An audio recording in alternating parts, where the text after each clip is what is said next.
Hello everyone, আসসালামু আলাইকুম। Welcome to my YouTube channel Rajshahi রান্নাঘর। রাজশাহী রান্নাঘরের পক্ষ থেকে সবাইকে আবারও প্রাণ ঢালা ভালোবাসা। আজকে আমি আবার একটা নতুন রেসিপি নিয়ে চলে আসলাম।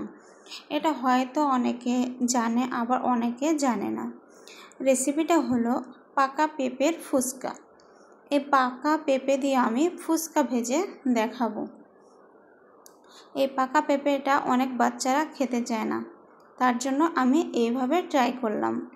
দেখো যে কালারটা দেখতে পাচ্ছ, এটা সম্পূর্ণ পেঁপের কালার, এখানে কোনো হলুদ ব্যবহার করা হয়নি। তোমরা সম্পূর্ণ দেখতে পেলে বুঝতে পারবে। তাহলে সম্পূর্ণ ভিডিওটা দেখবে বন্ধুরা, এতটুকু আমি তোমাদের কাছে আশা রাখছি। আর বন্ধুরা, তোমরা যদি আমার চ্যানেলে নতুন হয়ে থাকো অবশ্যই আমার চ্যানেলটাকে সাবস্ক্রাইব করে দিও। তাহলে চলো দেখি। এই যে আমি একটা এখানে পাকা পেঁপের একটু টুকরা নিয়েছি, আমি বেশি নিইনি, কারণ পাকা পেঁপেটা তো পানি জাতীয়, এতটুকুতে আমার অনেকগুলো হয়ে যাবে। এখানে দিয়ে দিচ্ছি আটা। আমি এখানে দুই ধরনের আটা ব্যবহার করব, আটা এবং ময়দা। এখানে এটা দুই ধরনের ব্যবহার করেছি আমি। একটুখানি দিয়ে দিচ্ছি লবণ, একটুখানি দিয়েছি আটা আর একটুখানি দিয়েছি ময়দা। আমি এখানে দুই ধরনের মিশিয়ে নিয়েছি। এখন এই পাকা পেঁপেটাকে সুন্দর করে মাখিয়ে নেব।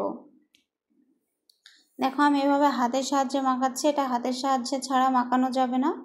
আমি পানি কাছে রেখেছি, জানি লাগবে না, তারপরেও আমি দেখো কিভাবে মেখে নিয়েছি। পাকা পেঁপে তো সব সময়ের জন্য একটু করে নরম হয়ে যাবে, তার জন্য একটু আটা বেশি দিয়ে মাখিয়ে রেখে দিয়েছি। এবার দেখো আমি এটা হাতের সাহায্যে এভাবে গোল গোল করে নিচ্ছি, নিয়ে এখন আমি এটা দিয়ে রুটি বানাবো। দেখো আমি এভাবে বেলে রুটি বানিয়ে নিচ্ছি। এইবার দেখো এরকম একটা মুখের সাহায্যে, আমার এর থেকে ছোট মুখটা ছিল না, এই জন্য এটা নিতে হয়েছে। এর থেকে যদি তোমাদের আরও ছোট মুখী থাকে তাহলে নিবে, তাহলে আরও সুন্দর লাগবে দেখতে। আমি এই সাইজের করে সবগুলোকে কেটে নিচ্ছি। দেখো আমি একটা একটা করে কেটে নিচ্ছি, কত সুন্দরভাবে কাটা হয়ে যাচ্ছে। দেখো সবগুলোই আমার কাটা হয়ে যাচ্ছে। দেখো কত সুন্দরভাবে আমি এটাকে কেটে নিলাম। এবার আরও একটা বানিয়ে নেব। দেখো আমার কিভাবে আটাটা রেখেছিলাম, তারপরে দেখো সুন্দর হয়ে গেছে, একদম নরম। দেখো আমি আরও একটা বানিয়ে তোমাদের দেখাবো। আরও একটা রুটি বানিয়ে নিয়ে তারপর আবার দেখো এভাবে কেটে নিচ্ছি। দেখো আমি এগুলো সব একটা একটা করে কেটে নিচ্ছি বন্ধুরা। দেখো কত সুন্দর লাগছে দেখো। এই যে আমার কাটা শেষ। দেখো দেখো আমি এই কয়টা হচ্ছে ফুচকা বানাবো। চলো এবার চুলায় চলে যাই ভাজি করতে। দেখো আমি চুলায় একটা প্যান বসিয়ে দিয়েছি, এর মধ্যে এখন আমি তেল দিয়ে দিব। আমি এখানে সয়াবিন তেল ব্যবহার করেছি। দেখো আমি এগুলো দিয়ে ভেজে নিচ্ছি। দেখো এগুলো ফুলতে ফুলতে পুরো কিন্তু গম হয়ে গেছে, ওটা স্কিপ হয়ে গেছে বন্ধুরা, তোমরা এটাকে অবশ্যই দেখতে পাবে কত সুন্দরভাবে ফুলবে। দেখো এখনই এইভাবে চামচের সাহায্যে উপরে তেল দিলে একটু তাড়াতাড়ি ফুলে ওঠে, তার জন্য আমি চামচের সাহায্যে একটু তেল দিয়ে নিচ্ছিলাম। এই যে দেখো ফুলে কেমন হয়ে গেছে, সবগুলোকে ফুলে গেছে। দেখো আমি উল্টিয়ে দেব। দেখো এই দেখো দেখো কত সুন্দর ফুলেছে।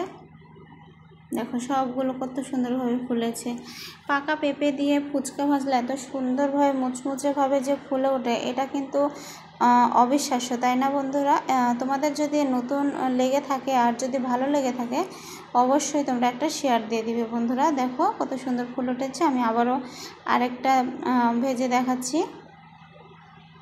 দেখো সবগুলো কত সুন্দরভাবে ফুল উঠেছে। দেখো বন্ধুরা খুব সুন্দরভাবে ফুলেছে। আসলে যে কোনো জিনিস বানাতে গেলে যদি বানানোটা সুন্দর হয় তাহলে না বানাতে অনেক আগ্রহ জাগে। দেখো কত সুন্দরভাবে ফুলেছে পাকা পেঁপের ফুচকা। আমি এগুলো তুলে নিচ্ছি, এবার এগুলোকে আমি টেবিলে সার্ভ করব। দেখো এই দেখো কত সুন্দর লাগছে, পাকা পেঁপের কত সুন্দর কালার চলে এসেছে। এখানে কিন্তু আমি হলুদ দিইনি। দেখো কত সুন্দর ফুলে গেছে বন্ধুরা। এটা এখন ফুটো করে মাঝখানে তোমরা মিষ্টি কোনো জিনিস দিয়ে তোমরা সার্ভ করতে পারবে, যেমন বুন্দিয়া, আবার হচ্ছে পাকা পেঁপের ভর্তা, এগুলো দিয়ে সার্ভ করতে পারবে। আমার বাবুকে আমি এমনিতেই দিয়েছিলাম, যেহেতু সে পাকা পেঁপে খায় না, তার জন্য তাকে আমি এভাবে বানিয়ে দিয়েছিলাম। তোমরাও চাইলে তোমাদের বাবুকে এভাবে বানিয়ে দিতে পারো। এভাবে খেলে ঠান্ডা লাগবে না, আর পাকা পেঁপেটা সরাসরি খেলে ঠান্ডা লাগতে পারে। Thanks for watching my video. Tata.